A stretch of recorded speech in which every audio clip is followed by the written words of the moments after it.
Hello నమస్తే. నేను journalist Srinivas. ఈరోజు ఆంధ్రప్రదేశ్‌లో ఉన్న ప్రధాన వార్తాపత్రికల్లో వచ్చిన వార్తలు, వాస్తవాలు తెలుసుకుందాం. దాంట్లో ముందుగా ఆంధ్ర జ్యోతి పేపర్‌లో కూటమికి సంబంధించి నిన్న శాసనసభ పక్ష సమావేశం జరిగింది. అసెంబ్లీ సమావేశాలు స్టార్ట్ అయినాయి నిన్నే. దీంట్లోనే బడ్జెట్ కూడా ఉంటది. ఫిబ్రవరి 14థ్ బడ్జెట్ అంటున్నారు. ఆ కూటమికి సంబంధించి పవన్ కళ్యాణ్ గారు, చంద్రబాబు నాయుడు గారు, బీజేపీ నాయకులు. ఈ 3 పార్టీల ఎమ్మెల్యేలు శాసనసభ పక్ష కూటమిగా ఎన్‌డీఏ కూటమి సమావేశం జరిగింది. ఆ సమావేశంలో ఒక పిలుపిచ్చారు. కలిసికట్టుగా కూటమి అని చెప్పి. దాంట్లోనే మరో 15 ఏళ్ళు ఇలాగనే కొనసాగాలి అని చంద్రబాబు నాయుడు గారు చెప్పారు. పవన్ కళ్యాణ్ గారు చెప్పారు. వీళ్ళు పదే పదే కలిసికట్టుగా ఉండాలి. 15 ఏళ్ళు 15 సంవత్సరాల పాటు ఈ కూటమి ఇట్లానే ఉంటది. దీనికి విడాకులుండవు అని దాంట్లో ప్రధానంగా ముఖ్యమైన నాయకులు చెప్తున్నారు 3 పార్టీలు. 3 పార్టీలు కాదు 2 పార్టీల్లో. కూటమి 3 పార్టీలు. ఈ మాటలు మాట్లాడేది 2 పార్టీలే. జనసేన, తెలుగుదేశం. బీజేపీ మౌనం. బీజేపీ మౌనం వెనకున్న అర్థం ఏందో తెలవక చంద్రబాబు నాయుడు గారు ఒక రకంగా బయటపడుతున్నారు ఈ మధ్య కాలంలో. కల్తీ నెయ్యి, కల్తీ లడ్డు విషయంలో సీబీఐ సిట్టు చేసిన దర్యాప్తు, దాంట్లో తెలుగుదేశం ఇక్కడ రాష్ట్ర ప్రభుత్వ అధికారులు కూడా ఉన్నారు. వాళ్ళేసిన ఛార్జ్ షీట్ తర్వాత దానిపైన దాదాపు కంటిన్యూయేషన్‌గా ఒక 10, 15 రోజుల పాటు ఆంధ్రప్రదేశ్‌లో అదే నడిచింది. మీడియాలో, పాలిటిక్స్‌లో చర్చ ఆ సర్కిల్స్‌లో మొత్తం అదే చర్చ నడిచింది. కల్తీ జరిగింది, కల్తీ జరిగింది. కల్తీలో దోషులీళ్ళు, దోషులీళ్ళు అని పదే పదే చెప్పే ప్రయత్నం తెలుగుదేశం పార్టీ మీడియా, ప్రభుత్వం ఫ్లెక్సీలతో సహా పెట్టారు. అంటే వీళ్ళకి సిట్ ఇన్వెస్టిగేషన్ పైన 1% కూడా నమ్మకం లేదు. సిట్ చేసిన ఇన్వెస్టిగేషన్ వాళ్ళు చేసిన దర్యాప్తుతో పాటు ఇచ్చిన ఛార్జ్ షీట్‌ని 1% కూడా నమ్మట్లే. దాంట్లో మొత్తం 120 పేజీలో ఎంతో ఉంది. 129 పేజీలో ఏదో ఉన్నట్టుంది. ఆ 129 పేజీల్లో ఒక్క పేజీని కూడా, ఒక్క పేరాను కూడా వీళ్ళు విశ్వసించట్లే. అది స్పష్టంగా బయటపడ్డది. సిట్టుని ప్రశ్నిస్తున్నారు. తెలుగుదేశం పార్టీ మీడియా, తెలుగుదేశం, చంద్రబాబు నాయుడు గారు, ప్రభుత్వం కూడా. సిట్ ఆయన్నెందుకు చేర్చలేదు? సిట్ కరుణాకర్ రెడ్డిని ఎందుకు చేర్చలే? వైవి సుబ్బారెడ్డిని ఎందుకు చేర్చలే? దీని వెనక పెద్దలు వాళ్ళే కదా! వీళ్ళే చెప్తారు. లేదంటే ఢిల్లీలో కూర్చున్నప్పుడు ఫోటోలు, లేతే ఇక్కడ కూర్చున్నప్పుడు ఫోటోలు, లేదంటే రకరకాలుగా రూ. 250,00,00,000 అవినీతి జరిగింది. వీళ్ళే కాలిక్యులేషన్స్, వీళ్ళే ఇన్వెస్టిగేషన్, వీళ్ళే రిపోర్ట్ ఇస్తున్నారు. ఆ రిపోర్టు వీళ్ళ రిపోర్ట్ నమ్మాలి. మా రిపోర్ట్ మేము చెప్పే మాటలు బట్టి రిపోర్ట్ ఉండాలి తప్ప సీబీఐ ఎట్లా రాస్తది? అసలు దీని మొత్తం ఎపిసోడ్‌లో బీజేపీ ఎందుకు మాట్లాడదు? అనేది ఒక క్వెషన్ వచ్చింది. దానికోసమే హడావుడిగా చంద్రబాబు నాయుడు గారు ఎన్డీఏ కూటమి పక్షాల సమావేశాన్ని 3 పార్టీల ముఖ్య నాయకులు మాధవ్ గారు, బీజేపీ రాష్ట్ర అధ్యక్షుడు, పవన్ కళ్యాణ్ గారు, చంద్రబాబు నాయుడు గారు ముగ్గురు కూర్చొని మనం కలిసికట్టుగా ఉండాలి. బీజేపీ దీనిపైన మౌనంగా ఉంటుంది. మాట్లాడాలని చెప్పారు. సరే మాట్లాడిద్దాం అనుకున్నారు. మళ్ళా లేదు మౌనం. మళ్ళా ఢిల్లీ ఎళ్ళొచ్చారు. చంద్రబాబు నాయుడు గారు నిన్న కాక మొన్న. ఢిల్లీ ఎళ్లి మళ్ళీ అక్కడ కూడా అప్పీల్ చేసుకున్నారు. అక్కడ కూడా ఏమి స్పందన లేదు. ఇది ఒక లడ్డు కల్తీ నెయ్యి, కల్తీ లడ్డు పైన కాదు. కల్తీ లడ్డు, కల్తీ నెయ్యి అనేది పూర్తిగా రాజకీయం అనేది బీజేపీకి అర్థమైంది. ఈ రాజకీయంలో మనం ఆ రొంపిలోకెందుకు? అది ఒక హిందూ మత విశ్వాసానికి సంబంధించింది. హిందువుల మనోభావాలకు సంబంధించింది. పదే పదే అసలు కలిసినా గాని దాన్ని బయటికి చెప్పొద్దు. చర్యలు తీసుకోవచ్చు. నిజంగానే కొవ్వో, కల్తీయో, రసాయనాలో వీళ్ళన్నట్టు రకరకాల పేర్లు యాసిడ్‌లు రకరకాలుగా చెబుతారు. బాత్రూమ్ యాసిడ్‌లు కూడా కలిసినాయని ఇక దిగజారి మాట్లాడతాను. దానికోసం తెలుగుదేశం పార్టీ మీడియా కూడా దిగజారి వార్తలు రాస్తుంది. ఇప్పుడు ఈ పబ్లిసిటీ చేసే బదులు పని చేయండి. దానిపైన చర్య తీసుకోండి. ఆ ఇన్వెస్టిగేషన్ రిపోర్ట్‌ని బట్టి వ్యక్తులపైన ఎవరైతే బాధితులున్నారో, ఎవరైతే ఆ క్రైమ్ చేసిన వాళ్ళున్నారో, వాళ్ళపైన చర్యలు తీసుకునేది వదిలిపెట్టి ప్రచారం ఎక్కువ చేస్తున్నారు. ఫ్లెక్సీలు పెట్టేవాడని ప్రచారం చేస్తారా? అని చెప్పి బీజేపీలో ఉన్న నాయకులు హిందూ మతం పైన చంద్రబాబు నాయుడు గారు, తెలుగుదేశం పార్టీ, వాళ్ళ మీడియా దాడి చేస్తుందని ఒక నమ్మకానికొచ్చారు. అందుకే వాళ్ళు మాట్లాడట్లే. అదే కాదు చంద్రబాబు నాయుడు గారికి ఒక అనుమానం. కూటమి కలిసికట్టుగా ఉండాలంటున్నారు గానీ, అనుమానాలతో కూడిన కాపురం చేస్తుంది కూటమి వాస్తవంగా. 15 సంవత్సరాలు అంటున్నారు. 15 సంవత్సరాలు కాదు 5 సంవత్సరాలు కూడా కుదురుగా ఉంటదా లేదా? విడాకులు లేవు అంటున్నారు. అసలు విడిపోయి ఉన్నారా కూటమి? కలిసి ఉన్నారా? అనే ఒక అనుమానం అయితే స్పష్టంగా చంద్రబాబు నాయుడు గారి మాటల్లో, చంద్రబాబు నాయుడు గారి చేతల్లో, చంద్రబాబు నాయుడు గారి చెప్పు చేతల్లో ఉన్న పత్రికలు రాస్తున్న వార్తలు, టీవీ ఛానెల్‌లో ఏస్తున్న బైట్స్ చూస్తే అర్థమైతుంది. అనేక అనుమానాలు వ్యక్తం చేస్తున్నారు బీజేపీ పైన. వీళ్ళు కలిసికట్టుగా ఉంటారట. ఎక్కడుంటరు? కలహాల కాపురం అది కలిసికట్టుగా లేదు. విడిపోయి ఉన్నారు, కలిసికట్టుగా లేరు. అనుమానాలతోనున్నారు. అనుమానంతోని కాపురం చేస్తే ఆ కాపురం కలహాలే ఉంటాయి. ఇది స్పష్టంగా కనపడుతుంది. బీజేపీ ఎందుకు మాట్లాడదు? బీజేపీలో ఉన్న కేంద్ర నాయకత్వం నుంచి కిందున్న రాష్ట్రంలో ఉన్న నాయకుల వరకు ఒక్కళ్ళంటే ఒక నాయకుడు జగన్మోహన్ రెడ్డి పైన, వైఎస్ఆర్‌సీపీ పైన తెలుగుదేశం పార్టీ చేస్తున్న ఆరోపణల్ని ఒక్కరోజు కూడా కన్సిడర్ చేయలే, మాట్లాడలే దానిపైన. కల్తీ మద్యం కావచ్చు, జగన్మోహన్ రెడ్డి అనేక అంశాల్లో ఆయన చేసిన పరిపాలనలో, ఇప్పుడు చేస్తున్న పొలిటికల్ విమర్శలలో, అసెంబ్లీకి రాని విషయంలో కూడా ఏదో చిన్న చితక తప్ప బాధ్యులైన నాయకులు బీజేపీ నుంచి ఒక్కళ్ళు కూడా ఇది జగన్మోహన్ రెడ్డి అవినీతి చేసిండని చెప్పినోళ్ళు లేరు. జగన్మోహన్ రెడ్డి ఇది అని చెప్పినోళ్ళు లేరు. ఏ స్థాయిలో అయితే తెలుగుదేశం పార్టీ మీడియా విమర్శిస్తుందో ఆ స్థాయిలో బీజేపీ మౌనంగా ఉంటుంది. అది వాళ్ళకి అర్థం కావట్లేదు. వీళ్ళు కలిసికట్టుగా ఉన్నట్లు ఎట్లయింది? ఒక అంశాన్ని తీసుకుంటే ప్రభుత్వ పరిపాలన సంబంధించి కావచ్చు, వాళ్ళకి ఆపోజిట్‌గా ఉన్న, ఎందుకంటే ప్రభుత్వం అంటే బీజేపీ ఉంది, జనసేన ఉంది, తెలుగుదేశం పార్టీ. వాళ్ళకి ఆపోజిట్ ఉన్న ప్రతిపక్షం కావచ్చు, గత ప్రభుత్వంలో పరిపాలన చేసిన జగన్మోహన్ రెడ్డి, వైఎస్ఆర్‌సీపీ పైన చేసే విమర్శలు తెలుగుదేశం పార్టీ పర్సనల్ అటాక్. వాళ్ళ మీడియాలో వ్యక్తుల్ని హననం చేసే కార్యక్రమం చేస్తున్నారు. కొన్ని విషయాలలో కొన్ని కేటగిరికల్‌గా మాట్లాడుతున్నారు. దీనికి లేదు, దానికి లేదు, దేనికి స్పందన లేదు బీజేపీ నుంచి. మరి బీజేపీ ఏమి ఆలోచిస్తుంది? అసలు చంద్రబాబు నాయుడు గారిని, కూటమిలో ఉన్న భాగస్వామ్య పక్షాలను నమ్ముతుందా లేదా? చంద్రబాబు నాయుడు గారి వ్యవహార శైలిపైనే ఏమైనా అనుమానం ఉంది. చంద్రబాబు నాయుడు గారు ఇటు ఎన్డీఏ కూటమితోని అధికారికంగా ఉంటేనే, అనధికారికంగా కాంగ్రెస్ పార్టీతోనే ఉన్న లోపాయకారి ఒప్పందాలు మెయింటైన్ చేస్తుండా అనే ఒక అపనమ్మకమా గానీ, అపనమ్మకాలతోని, అనుమానాలతోని కూటమి ఉంది, కలిసికట్టుగా ఉన్నట్టేమి అనిపియట్లేదు. ఇక కూటమి ఎమ్మెల్యేలు తప్పు చేయొద్దు, 15 ఏళ్ళు కలిసి ప్రయాణించాల్సిందని పవన్ కళ్యాణ్ గారు అంటున్నారు. కూటమి ఎమ్మెల్యేలు తప్పు కాదు, మీ ఎమ్మెల్యేలు తప్పు చేస్తున్నారు. రైల్వే కోడూరు ఎమ్మెల్యే అరవ శ్రీధర్ ఉన్నాడు. డైరెక్ట్‌గా వీడియోలు, ఆడియోలున్నాయి. తప్పు చేయొద్దు అని చేయబోయేట వాళ్ళ వాళ్ళ గురించి కాదు. చేసినోళ్ళకి ఏం చర్య తీసుకున్నారు చేసినోళ్ళ పైన? అది కదా పవన్ కళ్యాణ్. 15 ఏళ్ల పాటు ఉండాలా? సరే, అది మీ అభిమతం. తప్పుల గురించి చెప్పేటప్పుడు తప్పులు ఆల్రెడీ చేసినోళ్ళు ఇద్దరు, ముగ్గురు ఉన్నారు. కూటమిలో, దట్టు జనసేనలో. ఏది వాళ్ళపైన చర్య లేదు. మాటే మాట్లాడరు కదా! మీరు మహిళల కోసం రక్షణ అంటారు. మార్పు కోసం రాజకీయం అంటారు. అవసరమైతే హోం మంత్రిత్వ శాఖ నేనే తీసుకుంటా అంటారు. కానీ మీ ఎమ్మెల్యే స్వయంగా తప్పు చేసి నగ్నంగా వీడియోలు, ఆడియోలు ఉంటే అసెంబ్లీలో కూడా మాట్లాడితే వీడియో కాల్లు, ఆడియో కాల్లు, ఏది చర్య ఏది? తప్పు చేయొద్దండి. 40 మంది ఎమ్మెల్యేలకి పనితీరు బాగలేదని చంద్రబాబు అసహనం వ్యక్తం చేసినట్టు వారితో నేరుగా మాట్లాడతానని వెల్లడి. ఇది కూటమి మరింత బలం పెరిగింది. ఎక్కడ విభేదాలు ఏర్పడలేదు. ఈ ఐక్యత కింది వరకు కొనసాగాలి. కూటమి మరింత బలంగా పెరిగిందని చెప్పుకోవాల్సిన అవసరం వస్తుందంటేనే దాంట్లో బలం ఉందా, బలహీనత ఉందా అర్థమవుతుంది. పదే పదే కూటమిలో ఉన్న నాయకులు బలంగా ఉండాలి, కలిసికట్టుగా ఉండాలి. 15 ఏళ్ళు ఉండాలి, విడాకులు లేవు. ఈ మాటలు చెప్తున్న వెంటనే ఆ బలం ఏంది, ఆ బలహీనత ఏందో అర్థమైంది. చంద్రబాబు నాయుడు గారికి ఒక రకంగా ఒక బలహీనత ఏంటంటే, ఆయన ఏ ఎన్నికలకు పోయినా గెలిచినప్పుడు తప్పనిసరిగా, ఓడినప్పుడు కూడా ఒకటో, రెండో పార్టీల కలయికతోనే ఎప్పుడు గెలిచిండు.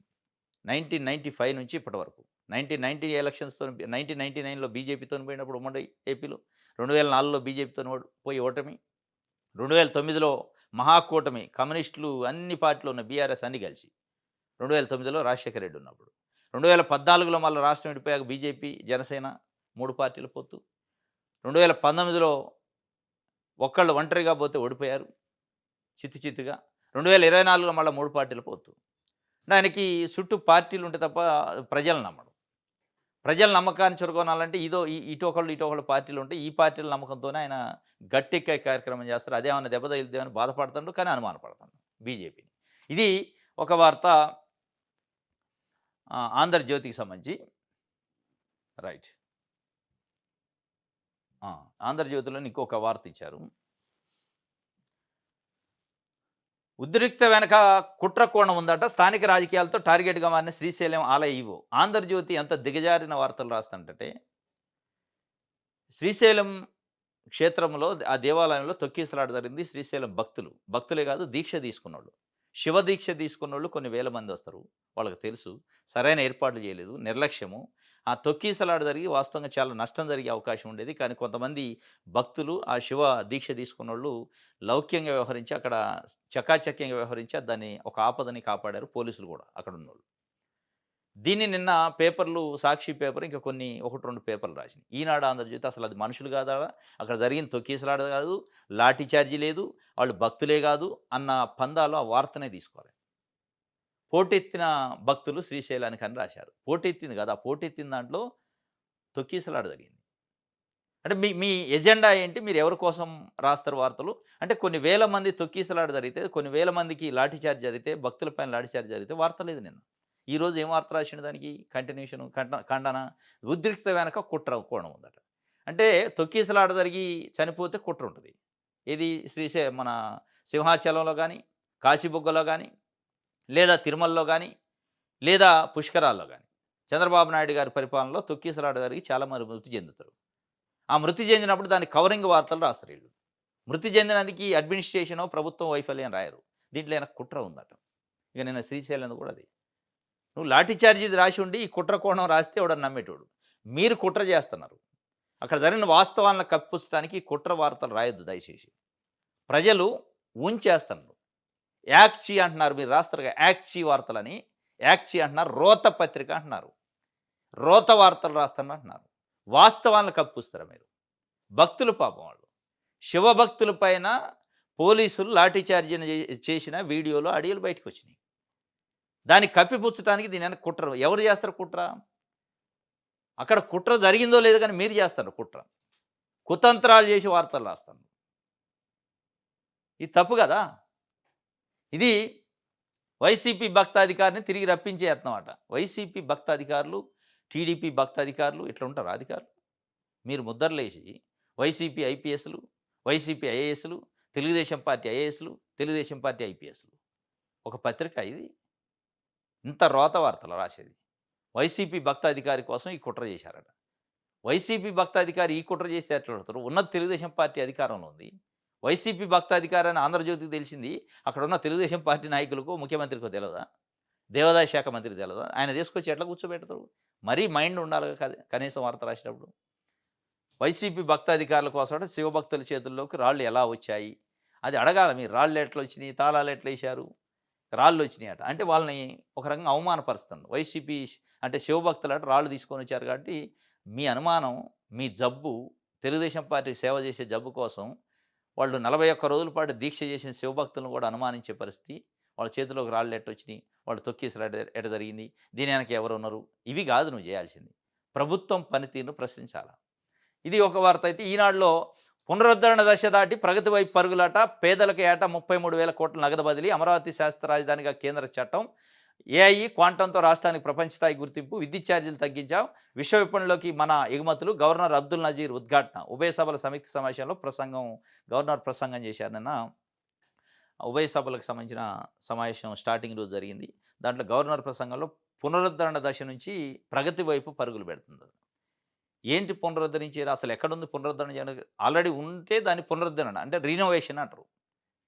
అమరావతి లేదు, దాంట్లో శాశ్వత బిల్డింగ్ లేదు, పునరుద్ధరణ అంటున్నారు. 2014 నుంచి 2019 వరకు ఇదే ప్రకటనలు, ఇదే మాటలు చెప్పారు. చివరికి 19 వచ్చేటాలకి అమరావతి లేదు, అమరావతికి చట్టబద్ధత లేదు. ఇప్పుడు మళ్ళీ అమరావతికి చట్టబద్ధత లేదు. 2 ఇయర్స్ కంప్లీట్గా వస్తుంది, ఇంకా 4 నెలలు అయితే. భూములు తీసుకుంటున్నారు, పునరుద్ధరణ నుంచి ప్రగతి వైపు పరుగులు అంటున్నారు. ఎవరి ప్రగతి? ఈ ప్రగతి ప్రజలకేనా? ప్రజల ప్రగత, మీరు పారిశ్రామికవేత్తల ప్రగత? మీరు చెప్తున్న ప్రగతి ఎవరికి? చంద్రబాబు నాయుడు గారు అధికారంలోకి వచ్చిన దగ్గర నుంచి దాదాపు జరిగిన ప్రతి క్యాబినెట్ మీటింగ్లో పారిశ్రామికవేత్తలకి, పెట్టుబడిదారులకి భూములు కట్టబెట్టడానికి తప్పనిసరిగా ఎజెండా ఉంటుంది. ప్రజల ప్రగతి లేదు అందులో. పారిశ్రామికవేత్తల ప్రగతి ఉంది. మీరు చెబుతున్న పునరుద్ధరణ, ప్రగతి వైపు పరుగులు ఎవరిని పునరుద్ధరిస్తున్నారు? ఎవరి ప్రగతి వైపు పరుగులు తీస్తున్నారు? భూములు పంచుతున్నారు ప్రజలు ఎదిసిపోయి పారిశ్రామికవేత్తలకి. రాజధాని కోసం 2వ దశ భూములు సమీకరిస్తున్నారు ప్రజల నుంచి. ఎవరు ప్రగతి ఉన్నట్టేడ? వాళ్ళ చేతిలో ఉన్న భూమిని గుంజుకొని వాళ్ళ ప్రగతి, గుంజి ఎవరికి ఇస్తున్నారో వాళ్ళకి ప్రగతి. ఇది ఇక్కడ ప్రధానంగా ప్రభుత్వం చేసే పని, ప్రభుత్వం చేస్తున్న పనితనాన్ని ప్రజలు నమ్మాలి. ప్రజలు ఆ విశ్వాసం తీసుకోవాలి. చంద్రబాబు నాయుడు గారి ప్రభుత్వం మా కోసమే పనిచేస్తుంది, మా ప్రగతే జరిగేది అని నమ్మితే తప్ప మీరు ఎన్ని ప్రకటనలు చేసినా నమ్మకానికి ఇక్కడ ఫలితానికి సంబంధించిన అంశం. మీరు పనిచేస్తున్నామని ప్రచారం చేస్తే కాదు, నమ్మాలి ప్రజలు. నమ్మినప్పుడే అది క్లెయిమ్ అవుతుంది. చంద్రబాబు నాయుడు గారి పరిపాలనని వైఎస్ జగన్మోహన్ రెడ్డి 5 సంవత్సరాల పరిపాలనని కంపేర్ చేసుకున్నప్పుడు ప్రజలు చూసేదని నమ్మకం చూస్తారు. వాళ్ళకి ఎంత బెనిఫిట్ అవుతుందో చూస్తారు. మీరు చెప్తున్న మాటలు, మీరు చెప్తున్న ప్రగతి, జగన్మోహన్ రెడ్డి చేసిన ప్రగతి, జగన్మోహన్ రెడ్డి చేసిన పని, జగన్మోహన్ రెడ్డి చేసిన పరిపాలన ప్రజల కోణంలో చూసుకుంటారు వాళ్ళు. మాకేం ఉపయోగపడింది ఈ పరిపాలన, ఈ ప్రగతి వీళ్ళు చేస్తున్న పని వల్ల అనేది చూసినప్పుడు ఆ ఇద్దరి పరిపాలనలో ఉన్న ప్రగతినో, పనినో చూసినప్పుడు ఎవరి పని, ఎవరి ప్రగతి, ఎవరి ప్రభుత్వ పనితీరు ప్రజలకి ఎక్కువగా ఉపయోగపడుతుందో అది నమ్మకాన్ని తీసుకొస్తది ప్రజల్లో. ఆ నమ్మకం తాలూకా చంద్రబాబు నాయుడు గారి ప్రభుత్వం విషయంలో పారిశ్రామికవేత్తలకు ఉపయోగపడుతుంది తప్ప ప్రజలకు ఉపయోగపడట్లేదనే ఒక చర్చ నడుస్తుంది. దాన్ని బాగుపట్టాలి మీరు. ఇది అనుమానానికి, నమ్మకానికి సంబంధించిన విషయం. ప్రజలు అనుమానిస్తున్నారు అసలు మన కోసం పనిచేస్తుండా పారిశ్రామికవేత్తల కోసం అని. ఆ నమ్మకాన్ని పుదుకొల్పాలి తప్ప ప్రగతి వైపు పరుగులు తీస్తుందంటే ఆ పరుగులు ఉపయోగపడాలి ప్రజలకి. ఇది ఈనాడుకు సంబంధించి ప్రధానంగా ఇచ్చారు. సాక్షి పేపర్‌లో ఏముందో చూద్దాం. బాకీల బాబు బడాయిల డాబు సూపర్ సిక్స్ మోసాల ఖరీదు 1,50,000 కోట్లు గవర్నర్‌తోనూ అవే అబద్ధాలు చెప్పించారు సీఎం చంద్రబాబు. సూపర్ సిక్స్ రూపంలో 2 ఏళ్లలో 1,42,897 కోట్లు ఎగ్గొట్టి వాటిని అమలు చేశామంటే నిస్సిగ్గు అసత్యాలు. 20 నెలల్లో దేశంలో ఏ రాష్ట్రం చేయని రీతిలో రికార్డు స్థాయిలో ఏకంగా 3,27,725 కోట్ల అప్పు. అంతులేని రుణభారం ఏ ఒక్క పథకం అమలు చేయకుండా ఆర్థిక విధ్వంసం. 22A కింద లక్షలాది ఎకరాలను 2016లో నిషేధిత జాబితాలో చేర్చింది చంద్రబాబే. 2014-19 మధ్య రాజధానిలో ఒకటంటే ఒక శాశ్వత నిర్మాణాన్ని పూర్తి చేయకుండా ఇప్పుడు నిర్మిస్తున్నట్టు చంద్రబాబు వాస్తవాలు. కమిషన్ల దాహంతో పోలవరంలో చారిత్రాత్మక తప్పిదాల పాపం బాబుదే. గత ప్రభుత్వంలో వచ్చిన పారిశ్రామిక పెట్టుబడులని ఇప్పుడు వచ్చినట్టుగా గొప్పలు చెప్పుకుంటూ క్రెడిట్ చోరీ. రెడ్ బుక్ రాజ్యాంగంలో రాజకీయ కుట్రలు, కక్ష సాధింపు, విధ్వంస పాలన. డీబీటీలో పేదల ఖాతాల్లోకి 2,73,000 కోట్లు జమ చేసిన వైఎస్ జగన్. 22A భూములకు వైఎస్ఆర్సీపీ హయాంలోని విముక్తి. పోలవరాన్ని గాడిలో పెట్టి ప్రణాళికబద్ధంగా పనులు. విత్తనం నుంచి విక్రయం దాకా రైతులకు జగన్ సర్కార్ సంపూర్ణ భరోసా. ఈ సంపూర్ణ భరోసా విషయంలో ప్రజలకు నమ్మకం కలగాలి. జగన్మోహన్ రెడ్డి ప్రభుత్వం సంపూర్ణ భరోసా ఇస్తుందా, చంద్రబాబు నాయుడు గారి ప్రభుత్వం ఇస్తుందా? ప్రజలకి, పారిశ్రామికవేత్తలకు కాదు. అప్పుల విషయంలో చంద్రబాబు నాయుడు గారు, ఆయన పార్టీ, ఆయన పత్రికలు చేసిన ప్రకటనలు లేనప్పుడు జగన్మోహన్ రెడ్డి అప్పులు చేసినప్పుడు ఇప్పుడు చేస్తుందేంటి? ఆ రోజు జగన్మోహన్ రెడ్డి ఇచ్చిన నవరత్నాల పేరుతో ప్రజలకు డీబీటీలో 2,73,000 కోట్లు ఇస్తే బట్టలు నొక్కుతుండన్నారు. సరే, ఆ బట్టలు నొక్కిన దాన్ని ప్రజలు నమ్మారా లేదా? ఇప్పుడు మీరు ఇస్తున్న ఏదో సూపర్ సిక్స్ అనేది చెప్పారు, దాంట్లో కొన్ని ఇస్తున్నారు, కొన్ని ఇవ్వట్లే. ఇంకా ఆడబిడ్డలకు ఇస్తున్న మహిళా నిధి, ఆడబిడ్డ నిధి, నిరుద్యోగ భృతి, తల్లికి వందనం, ఇట్లాంటి విషయాలలో కూడా అవి కొన్ని పూర్తిగా అమలు కావట్లే, కొన్ని పాక్షికంగా అమలు అవుతున్నాయి. వీటిపైన ప్రజలు ఏమనుకుంటున్నారు, ప్రజలు ఏం నమ్ముతారు? అసలు చంద్రబాబు నాయుడు గారు ఇప్పుడు ఇస్తున్న ఈ సూపర్ సిక్స్లోని కొన్ని పథకాలు ఎక్కడి నుంచి వచ్చినాయి, ఎక్కడి నుంచి పుట్టినాయి, ఎవరి మనసులోంచి వచ్చిన పథకాలు ఇవి? జగన్మోహన్ రెడ్డి తీసుకొచ్చిన నవరత్నాల్లోంచి పుట్టిన పథకాల పేర్లు మార్చి నిజంగా ఆయనకు ఇచ్చే ఉద్దేశం ఉంటే 2014-19లో ఎందుకు ఇలే, ఉమ్మడి ఏపీలో ముఖ్యమంత్రిగా ఉన్నప్పుడు ఎందుకు ఇలేదని ఒక ఒక ఒక ఒక చర్చ ప్రజల్లో ఉంది. ఈరోజు చంద్రబాబు నాయుడు గారు చెబుతున్న ప్రగతో పన్నునో నమ్మాలి ప్రజలు. నమ్ముతున్నారా లేదా? భరోసాని ప్రజలు తీసుకుంటున్నారా లేదా? ఆ భరోసా ప్రజలకు ఉందా లేదా? అపనమ్మకాలు ఉన్నాయా? రేపు జరగబోయే ఎన్నికల్లో, భవిష్యత్తులో జరగబోయే ఎన్నికల్లో ప్రజలకు వాస్తవంగా మాట్లాడుకుంటే ఏందంటే, నాకేం బెనిఫిట్ అయింది చంద్రబాబు నాయుడు గారు చేస్తున్న వికాసం అంటాడు కదా. వీరు చేస్తున్న వికాసం, వీరు చేస్తున్న ప్రగతి నాకేమైనా ఉపయోగపడిద్దా? వీరు చేస్తున్న ప్రచారం, ప్రకటనలు నాకు ఉపయోగపడతాయా అని ప్రతి మనిషి ఆలోచిస్తాడు. వాళ్ళకి డైరెక్ట్‌గా బెనిఫిట్ అయితే తప్ప ప్రజలు నమ్మే పరిస్థితి లేదు ఈరోజు. ఈ ప్రకటనలు చేసి, ఆయన విధ్వంసం చేసిండు, నేను వికాసం చేస్తానని కేవలం పత్రికలు, ప్రకటనలకి పరిమితం అయితే అదేంటో చూపియాలి ప్రజలకి. మీరు చేస్తున్న ప్రగతి, మీరు చేస్తున్న వికాసం ప్రజలకు డైరెక్ట్‌గా ఉపయోగపడాలి. ప్రజలు డైరెక్ట్‌గా దాన్ని ఎంజాయ్ చేయాలి. దాన్ని వాడుకోవాలి. అప్పుడు ఆ ఫలితం గాని, ఆ ప్రగతి గాని నమ్ముతారు తప్ప, మీరు ఆయన విధ్వంసం చేసిండు, నేను వికాసం చేసిండంటే, ఆయన విధ్వంసం చేసినా, వికాసం చేసినా అది డైరెక్ట్‌గా ప్రజలకి ఎక్కడ ఎఫెక్ట్ అయిందో చూస్తారు. ఇది బడాయి డాబు చెప్తుండు. బాకీల బాబు అని చెప్పి 3,27,000 కోట్లు అప్పులు చేసిండు. సూపర్ సిక్స్ మోసాల ఖరీదు 1,50,000 కోట్ల రూపాయలు, 1,42,000 కోట్ల రూపాయలు అట్లే ఉంది. ఇస్తానని మోసం చేసింది అని చెప్పి ఒక వార్త. సర్కారు శాడిజానికి పరాకాష్ట, అంబటిని జైల్లోనే ఉంచేందుకు కుట్ర. ఒక కేసులో బెయిల్ వస్తుంటే మరో కేసు ముందుకు. మెడికల్ ఉద్యమంలో పెట్టిన కేసులో అంబటికి బెయిలు, వెంటనే మరో కేసులో పీటీ వారెంట్. అంటే అంబటి రాంబాబు గారిని ఎంత ఎక్కువ రోజులు అంటే ఎక్కువ రోజులు జైల్లో ఉంచాలని ఒక టార్గెట్ పెట్టుకున్నట్టుంది. ఇప్పటికి 2 కేసుల్లో బెయిల్ వచ్చింది, మళ్ళీ 3 కేసులు పీటీ వారెంట్ వేశారు. సరే, 3 కేసులా, 4 కేసులా వస్తుంది కానీ ప్రజలు దీనిపైన ఏం చర్చిస్తారనేది కూడా ప్రభుత్వం ఆలోచించాలి. ఆయన ఒక పొలిటీషియను, మాజీ మంత్రి. ఉగ్రవాదో, తీవ్రవాది కాదు, లేదా మరీ క్రిమినల్ కేసులు కావయి, ఉద్యమం కేసులో రకరకాల కేసులు ఉంటాయి. ముఖ్యమంత్రి గారి పైన చేసిన కామెంట్లు కేసు పెట్టారంటే దానికి అర్థం ఉంది. దాంట్లో బెయిల్ వచ్చింది. ఈ పీటీ వారెంట్లు ఇచ్చుకుంటూ లోపటే ఉంచే కార్యక్రమం చేస్తే ఇప్పటికే మీరు చెప్తున్నారు. కాపు, కమ్మ మధ్య గొడవ పెట్టాలని, కూటమి మధ్య గొడవ పెట్టాలని జగన్మోహన్ రెడ్డి ప్రయత్నం చేస్తాడు అని చెప్పి. ఆయన ప్రయత్నం చేస్తుండలే గానీ, మీరు చేస్తున్న చర్య వల్ల కాపుల్లో ఒక రకంగా ఆగ్రహం వచ్చే అవకాశం ఉంది. ఈరోజు అంబటి రాంబాబుని తీసిపోయి లోపట పెట్టడం, దాని తర్వాత సరే పెట్టారు. కేసు అయింది. లోపట పెట్టారు. ఈ పీటీ వారెంట్‌లేసి మళ్ళీ మళ్ళీ పీటీ వారెంట్‌తోని బయటికి రాకుండా చేస్తున్నారు గదా! ఇక వచ్చింది బెయిల్ అనుకున్నాక ఒక పీటీ వారెంట్ ఏస్తున్నారు గదా! ఇది చూసిన తర్వాత కాపు సామాజిక వర్గం ఇంకా రగిలిపోయే ప్రమాదం ఉంది. ఇప్పటికే రగులుతున్నారు. ఆ రగులుతున్న ఆనవాళ్ళు కనపడుతున్నాయి కాబట్టి మీరు పదే పదే కులాల మధ్య చిచ్చు పెడతారు, మతాల మధ్య చిచ్చు పెడతానంటున్నారు. చిచ్చు ఎవరు పెట్టట్లే. మీకు మీరు పెట్టుకుంటున్నారు. కూటమిలో అపనమ్మకాలు, అనుమానాల కాపురం చేస్తూ మీరు కులాల ప్రస్తావన తీసుకొచ్చి, మీరు కూటమిలో కులాల కుమ్ములాట పెట్టి ఎవరో చేసినట్టు ప్రొజెక్ట్ చేసే ప్రయత్నం చేస్తారు. ఈ పరాకాష్ఠగా చేరిందట. ఇది రైట్. ఇది సాక్షికి సంబంధించి ప్రజాశక్తి చూద్దాం. పునరుద్ధరణ నుండి ప్రగతి వైపు ఉభయ సభల సమావేశంలో గవర్నరు ఏడాదిలో 33,000 కోట్ల నగదు బదిలీ చేసినట్టు వెల్లడి. వాకౌట్ చేసిన వైసీపీ. పునరుద్ధరణ నుంచి ప్రగతి వైపు అని మొత్తం కంక్లూజన్ ఏంటంటే గవర్నర్ గారి ప్రసంగం పునరుద్ధరణ నుంచి ప్రగతి వైపు వెళ్తుంది.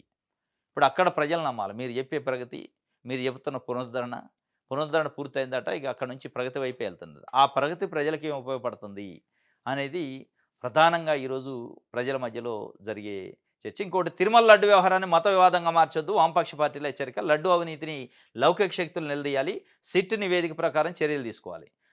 సుప్రీం తీర్పుకు అందరూ కట్టుబడి ఉండాలి. తిరుమల లడ్డు వ్యవహారాన్ని రాజకీయం చేయొద్దు, మత వివాదంగా మార్చొద్దు అంటే ప్రభుత్వం చేస్తుంది మత వివాదం. ఎందుకు చేస్తుందంటే మీరు చెప్తున్నారు సిట్టు నివేదిక ప్రకారం చర్యలు తీసుకోవాలని. ఆ సిట్టుని నమ్మట్లే. సిట్ వేసింది ప్రభుత్వం. ఆ సిట్టుని నమ్మంది ప్రభుత్వమే. ఎక్కడా కూడా సిట్టు వేసిన నివేదికలో లేదంటే దాంట్లో ఉన్న ఆ సిట్టు వేసిన ఛార్జ్‌షీట్‌లో ఉన్న 36 మంది ఎవరైతే ఉన్నారో అక్యూజ్డ్‌లు, ఎవరు ఈ సిట్టుని అనుమానపట్టలే. ఎవరు ఆ సిట్టుని విభేదించట్లే. సిట్టు నివేదికని ఎవరు కూడా డిఫర్ అవ్వట్లే. అయ్యేది ప్రధానంగా తెలుగుదేశం పార్టీ, దాంట్లో ఉన్న నాయకులు, ప్రభుత్వం, చంద్రబాబు నాయుడు గారు. చంద్రబాబు నాయుడు గారు, తెలుగుదేశం పార్టీ మీడియా పూర్తిగా సిట్టు నివేదికని ఒప్పుకోవట్లేదు. అనుమానపడుతుంది. దానిపైన అనుమానాలున్నాయి. అసలు సిట్ చేసిన ఇన్వెస్టిగేషన్ కాదు. మేము చెప్పిందే ఇన్వెస్టిగేషను. మేము చెప్పింది మీరు రాయలేదు. వాళ్ళు దానికోసం దాన్ని మత వివాదంగా తీసుకొస్తున్నారు కల్తీ వ్యవహారాన్ని. ఆ కల్తీ చేసిన ఎవరైతే నిందితులున్నారో వాళ్ళపైన చర్యలు తీసుకోవడం ఆపుజేసి వాళ్ళు పదే పదే ప్రచారం, రాజకీయానికి వాడుకుంటున్నారు. మతతత్వాన్ని ఎక్కువ చేస్తారు దాంట్లో. ఇది వాస్తవం కనపడుతుంది. సిపిఎం, సిపిఐ, కమ్యూనిస్ట్ పార్టీలు నిన్న కూర్చొని తిరుమల లడ్డు వ్యవహారాన్ని మత వివాదంగా మార్చొద్దు.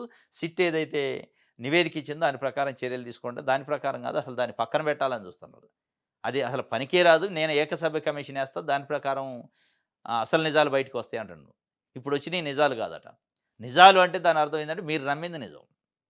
అసలు జరిగింది నిజం కాదు మీ దృష్టిలో అనేది ఇప్పుడు స్పష్టంగా ప్రజలకు అర్థమైంది. దాన్నే కమ్యూనిస్ట్ పార్టీలు చెప్పినాయి. ఇంకోటి, దేశాన్ని అమ్మేశారు. అమెరికాకు తలొగ్గిన భారత్. లోక్సభలో కేంద్ర బడ్జెట్‌పై చర్చలో రాహుల్ గాంధీ సూటిగా నిన్న మాట్లాడిండు. ప్రధానమంత్రి నరేంద్ర మోడీ ప్రభుత్వ పనితీరు, అమెరికాతో ఒప్పందాలు, ఈ ట్రేడ్ డీల్స్‌లో దేశాన్ని పూర్తిగా అమెరికాకి అమ్మేశారు. తాకట్టు కూడా కాదు, అమ్మేశారని చెప్పిండు. అమ్మేసినట్టు కనిపిస్తుంది. మన భారతదేశానికి సంబంధించిన వ్యవసాయ దేశం ఇది వాస్తవంగా.